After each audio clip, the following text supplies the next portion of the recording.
Hello once again, dear viewers. You're watching ERi-TV. Welcome to this news broadcast. First, the major headlines.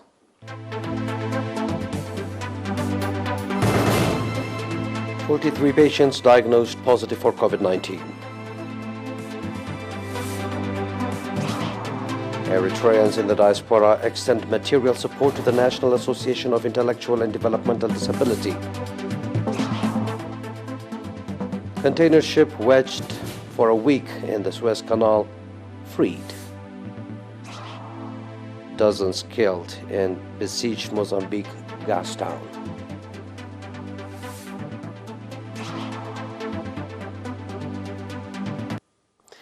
Announcement from the Ministry of Health.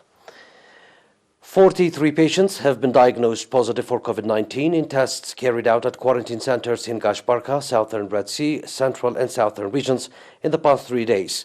Out of these, 18 patients are from quarantine centers in Adibara, Hajar and Ali Gidar in Diaspora region. 17 patients are from Gibdo, Rahaita and Asab, Southern Red Sea region. 5 patients are from quarantine centers in Asmara, Central region. The remaining 3 patients are from Mandafara, Southern region. On the other hand, 23 patients who have been receiving medical treatment in hospitals in the Central and Southern Red Sea regions have recovered fully and have been discharged from these facilities. The total number of recovered patients has accordingly risen to 2,993, while the number of deaths stands at 9. The total number of confirmed cases in the country to date has increased to 3,251. Ministry of Health, Asmara, 29 March 2021.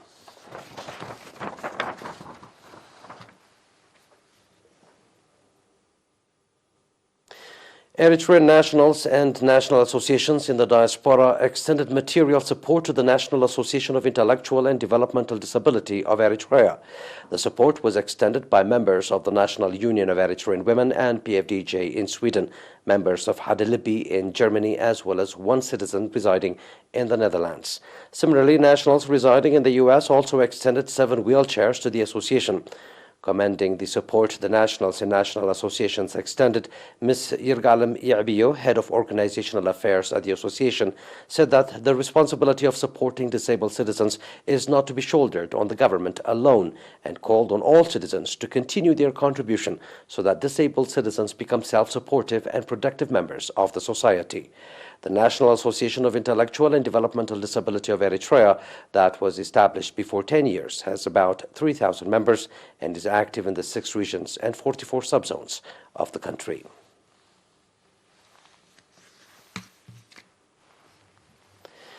Residents of Adi Mandafara subzone are conducting popular campaign aimed at redressing the environment.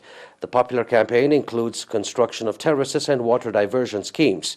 Mr. Samuel Abraha, administrator of Adi Ramene administrative area, said that water and soil conservation activities have not been conducted in the area, and as a result, soil erosion has been the main problem, and that the popular campaign that is being conducted is in consultation with agricultural experts will have significant impact in redressing the environment. According to the residents, the area has been witnessing massive erosion every rainy season due to flooding, and that the popular campaign they are conducting will have significant contribution in saving the soil from erosion and in boosting agricultural productivity. The popular campaign also includes planting tree seedlings, and so far about 3,000 tree seedlings have been distributed to farmers for planting. Commending the participation the residents of the area conducted, Mr. Makalet Tesfa Mikhail, head of economic development in Mandafara subzone, called on other administrative areas to conduct similar activities before the coming of the rainy season. Adi is located 9 kilometers northwest of Mandafara city.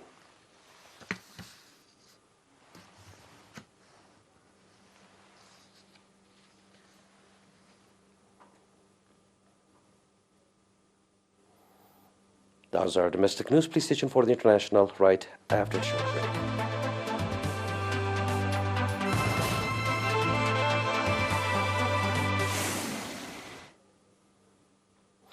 The stern of a huge container ship that has been wedged across the Suez Canal for almost a week has been freed from the shoreline, officials say. The course of the 400-meter-long Ever Given has been corrected by 80%, according to the Suez Canal Authority.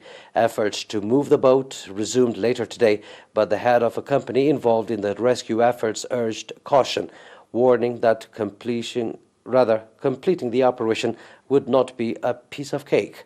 The Ever Given has been blocking one of the world's busiest trade routes, forcing companies to reroute ships and causing long tailbacks of hundreds of vessels. The reports that the ship has been partially freed raised hopes that the traffic along the canal would resume within hours, clearing the way for an estimated $9.6 billion of goods being held up each day. A total of 367 vessels are waiting to pass through, and officials have said it will take 3.5 days to clear the traffic jam.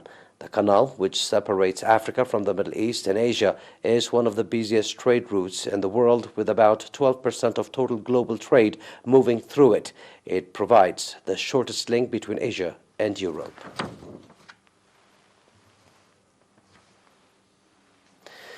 Dozens of people were killed in an attack on the northern Mozambique town of Palma, a spokesman for the country's defense and security forces said.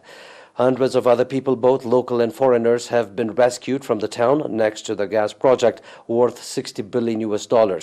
The province of Cabo Delgado, where the town is located, has since 2017 been the target of a simmering Islamist insurgency linked to the ISIL. Hundreds of people fleeing the attack are arriving by boat in the port city of Pemba, a diplomat and an aid worker said.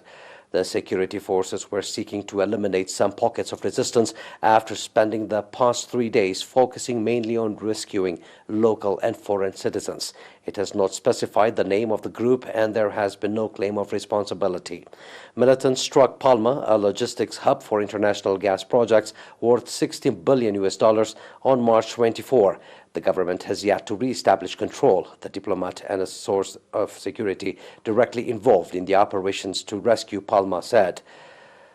French emergency group Total said on Saturday it was calling off a planned resumption of construction at its $20 billion development following the attack and would reduce its workforce to a strict minimum. The company pulled out the majority of its workforce in January due to security issues.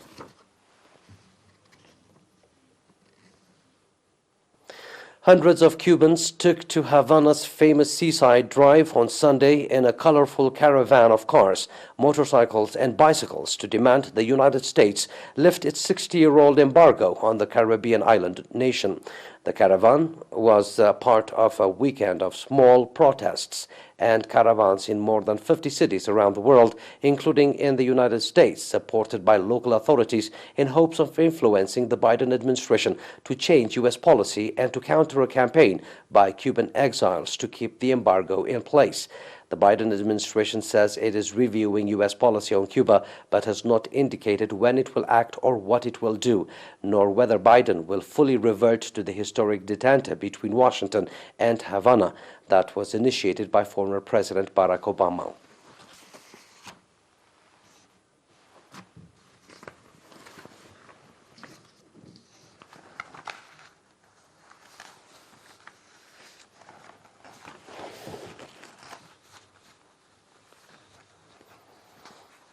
And that was our news for tonight, dear viewers. It is good night from us.